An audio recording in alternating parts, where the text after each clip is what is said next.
বিরাট ভুল করলেন প্রফেসর ইউনূস, ঐতিহাসিক ভুল। জুলাই সনদ, গণভোট সহ নানান প্রশ্নে ইউনূসের কি পরিণতি হবে কেউ জানে না। এক অনিশ্চিত পরিণতি, অকল্পনীয় পরিণতি বা পরিস্থিতিতে পড়তে যাচ্ছেন প্রফেসর ইউনূস। কিন্তু ইউনূসকে এত বোকা।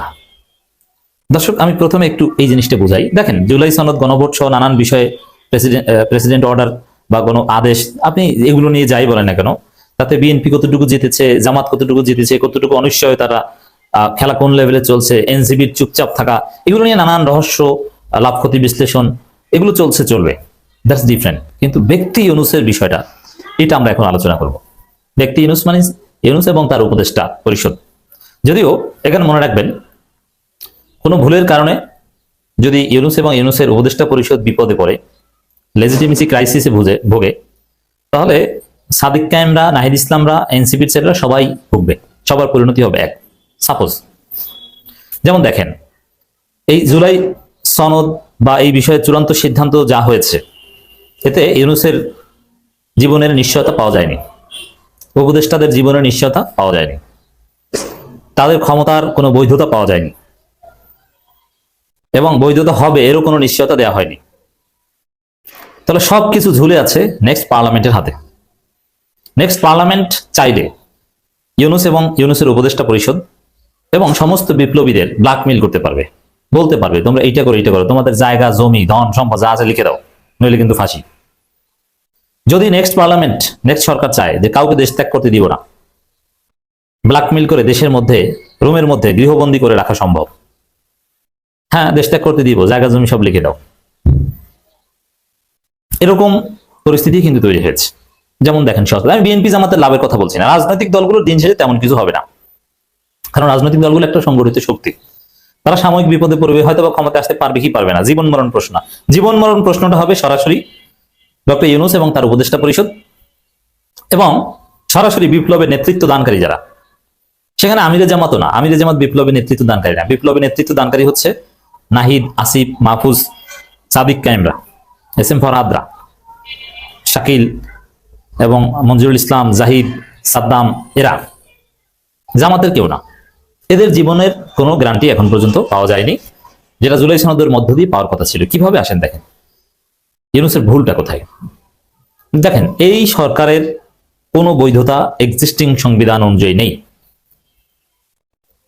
হাসিনার সংবিধান অনুযায়ী, যে সংবিধান নিয়ে হাসিনা পালিয়েছেন, সেই সংবিধানের কোন আর্টিকেলে এই সরকার বৈধ দেখাতে পারবেন? কোথাও না। প্রথম কথা হচ্ছে, হাসিনা পালিয়েছে, হাসিনা পদত্যাগ করে নাই। হাসিনা পদত্যাগ করেছে এর কোনো প্রমাণ কেউ দেখাতে পারবে না। অতএব পদত্যাগের উপর ভিত্তি করেই তো একটা কনস্টিটিউশনাল ভ্যাকুয়াম, এবং তার উপর ভিত্তি করে 106 আপিল বিভাগের রেফারেন্স, সেই পদত্যাগপত্র দেখাতে পারবেন না।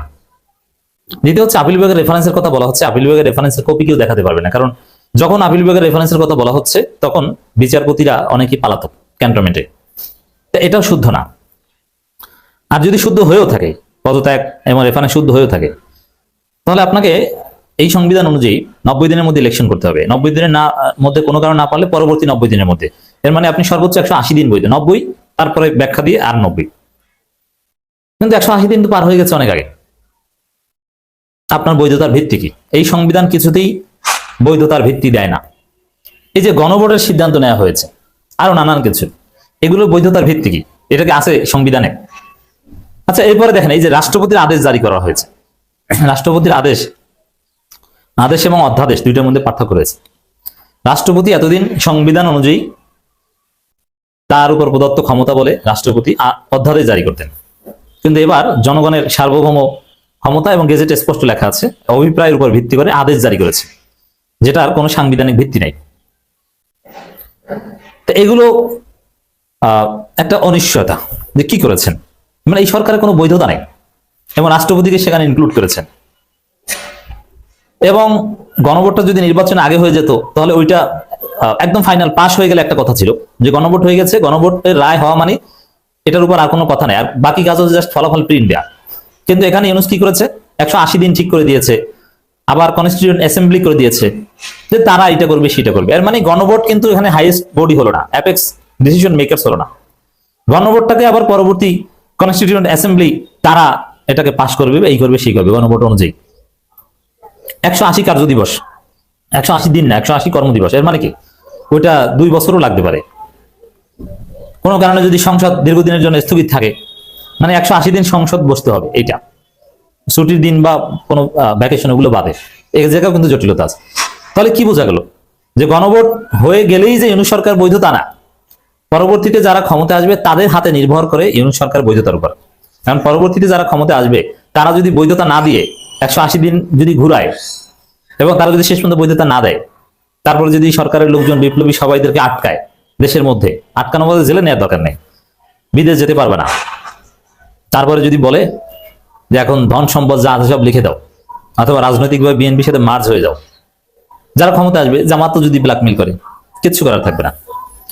তাহলে গণভোট, জুলাই সনদ, এইসব বিষয়ে একটা সিদ্ধান্ত নিলেও আসলে ইউনূস সরকারের বৈধতা এবং তাদের যে এই বৈধতার সংকট, মানে চাইলেই তাদেরকে ফাঁসি দেওয়া যায় বৈধতা সংকটের অভাবে, লেজিটিমেসি ক্রাইসিসের অভাবে, অবৈধ রাষ্ট্র ক্ষমতা দখলের অভিযোগ কিংবা বিপ্লবে যা ঘটেছে, এগুলো সবগুলো ফাঁসির যোগ্য কাজ এক্সিস্টিং সংবিধান অনুযায়ী। তো পরবর্তী পার্লামেন্টের হাতে সবকিছু দিয়ে দেওয়া হয়েছে। গণভোট এখানে তেমন কিছু না, গণভোটের উপরে পার্লামেন্টকে প্রাধান্য দেওয়া হয়েছে ইউনূসের সর্বশেষ সিদ্ধান্তে।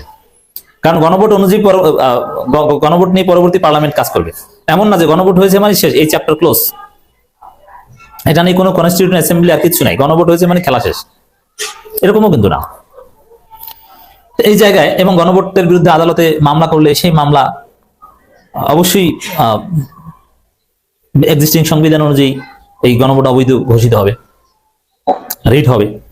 এখানে সব মিলে ইউনূস যা করেছেন তার জীবনের নিরাপত্তা এখানে নিশ্চিত করতে পারেননি এবং একটা অকল্পনীয় পরিস্থিতিতে তিনি পড়তে যাচ্ছেন। তবে ইউনূসকে এত বোকা, আসলে তিনি বাংলাদেশের রাজনৈতিক দলগুলোর উপর তার জীবনের নিরাপত্তা, তার উপদেষ্টা পরিষদের জীবনের নিরাপত্তা নির্ভর করে না। তিনি আন্তর্জাতিক প্লেয়ার হিসেবে খেলছেন, তিনি নির্ভর করেন বিদেশিদের উপর এবং বিদেশিদের কাছে হাত পা অনেকটা বেঁধে দিচ্ছেন, মনে হচ্ছে আলী রিয়াজ আসছেন, বিদেশিরা তাকে বাঁচাবে, এই ধরনের একটা আকাঙ্ক্ষা তার আছে।